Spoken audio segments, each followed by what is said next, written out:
Year 8s. This evening, the Year 8s are our hosts, and it's an evening about saying thank you. It's an evening about celebrating their achievements, and it's an evening about inspiring them for the future. So, no pressure, Year 8s, as I introduce our guest speaker for tonight, Luke Lancaster, who is the Junior Chief Executive of Young Pioneers, a charity that he set up with his parents, Peter and Sheena, who are with us tonight, in 2008. As an 11-year-old, Luke was bullied at school. In fact, he was assaulted at school because he wanted to learn. He was dyslexic, he was at the bottom of the class, struggling, but he had a vision, and he also had the drive to do something about his situation, both for himself and for other people. Over the last 3 years, Young Pioneers has worked for over 7,000 young people, focusing on the 12 to 16 category, 16-year-olds, producing accredited courses and using peer coaching in schools and youth clubs, offering programs such as Stay Safe, moving from primary to senior school, Be Healthy, Be Green, helping youngsters to care, helping them to develop skills and to sort out their lives as they move up through school, through their education. This year, as he sits his GCSEs, and he's right in the middle of his GCSEs at the moment, did his maths yesterday, was it, Luke, or on Friday? Still feeling frazzled, he said earlier on this evening.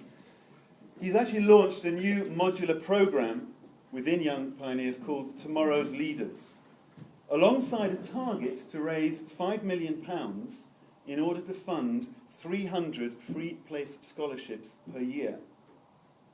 Young Pioneers has also set up its own school. He's building partnerships and support with Apple, with the Forestry Commission, Barclays Bank, Tesco's, Save the Children, a long list of sponsors.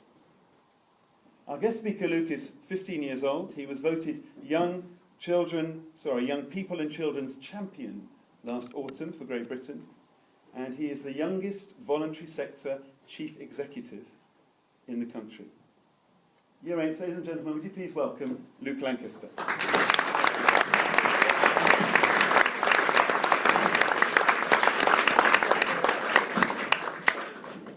Thank you very much for inviting me tonight. I think first of all I'd like to say thank you to you all for this kind invitation. Speaking for you tonight is such an important event for both you and me alike. It is a real pleasure to be invited to join you. I would like to say, wasn't the food great? I'd like to thank all the Year 8 for serving us, the wine, the water, the food, everything. And to thank the catering staff for such a wonderful meal. Can we all please give them a round of applause for all their efforts?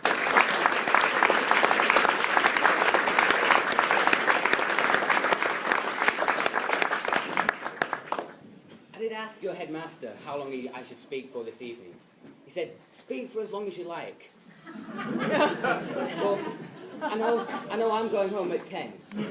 But I'm only joking. You've all got detention to 11. So can you not run off early for me, please? I did have my speech written down, as I did it for homework last week. So I must have it here somewhere. Oh, wait, here it is. No, that's the one my mum put around the washing machine. Oh, sorry. No, the dog ate that one. Maybe this is it. Wait, nope, that's a train ticket where I came to the journey. Sorry, I must have left it on the train. It's just terrible, disorganised. But seriously, it's a great pleasure to be asked to speak to you at such an important event, as you leave Hawthorns and progress on to future education. I am in the middle of my GCSEs, as Mr. John said.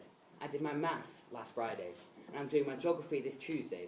So if I start talking about rivers and mountains, well, it's just revision coming out. After these, I'm leaving school, so I know how an exciting time this can be. I still remember the first day at secondary school, when my dad came to pick me up and said, "What did you learn today?" I said, "Obviously not enough. I have to go back tomorrow." After going back, I can tell you that I have now have the skills to be successful in life. Education is all about gaining knowledge, and to gain knowledge, you all have to ask questions. The best part of being a pupil for me is asking questions teachers really can't answer. For example, why are there life jackets under plane seats instead of parachutes? And if nothing ever sticks to Teflon, how do you get Teflon to stick to a pan? And I think most importantly for me, and my science teacher really couldn't answer, is if you're going at the speed of light in a vehicle, what happens when you turn the headlights on? Well, seriously, the big question for us all, and for you most importantly Year 8s, is what are you going to do with the rest of your life? I, like you, have reached the base camp of my education, but I still have to strike out for the summit. I am doing that by building a global charity to help vulnerable young people and by finding and training tomorrow's leaders, young people like you who want to create social change. I love school, but I also love what I do outside of school. When I'm not in school, I run my own charity. I don't ask questions about Teflon and headlights, but I do ask a lot of questions. I ask questions about how young people can help others and how they and we all together can change the world. I believe that young people are our future. We are often demonized in the press and media as being unloved, unhappy and out of control. This isn't true. As we all know, we only have to look around this room to see the potential. My charity has worked for over 3 years. We have actually reached over 1,000 young people last year, and we provided 121 scholarships. I know for a fact that some of you may or may not understand this, but we have achieved a social return on investment of 1 to 12, saved the government in public purse savings of £1.7 million. Last year, I brought in £890,000 to give to young people and help them achieve and be successful in life. But it's not just about those measurable statistics. It's about social change and how we have changed the lives of young people. Young people like Leah, who you can see on our website. Leah was made homeless at the age of 16. She had a troubled life at home and is actually now teaching other young people how to survive on a budget and how to be healthy. And Marcia. Marcia is now our junior MD. Marcia's parents died when she was young, and after being in care with her brother and her sister, refused to go to school. After coming to us, Marcia is now asking people, young people, what kind of world do they want? And not only is she going to school, but she was empowering other young people to take positive action and enable others to help and care for others. Over the coming year, we're working to find tomorrow's leaders. As I said, young people like you, who want and have the capacity to change the world.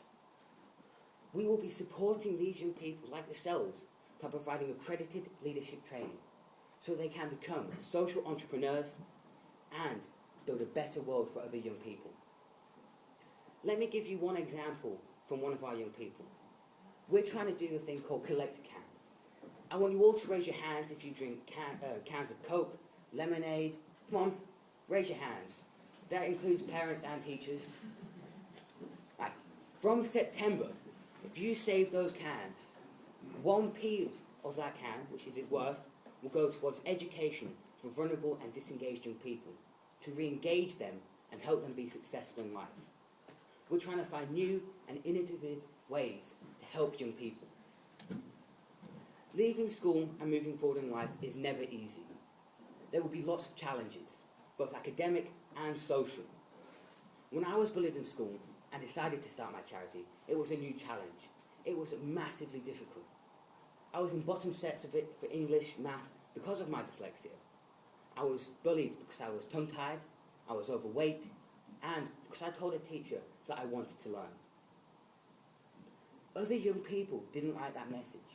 I've got to tell you, learning is really cool. And I've overcome that. I've actually been able to speak in front of thousands of people. Like yourselves tonight, you will all have the confidence to be able to be successful. 3 years on, we are proving that by providing accredited programs every day. I know it's a famous line and many people have said it, but you can do anything if you set your mind to it, no matter what it is.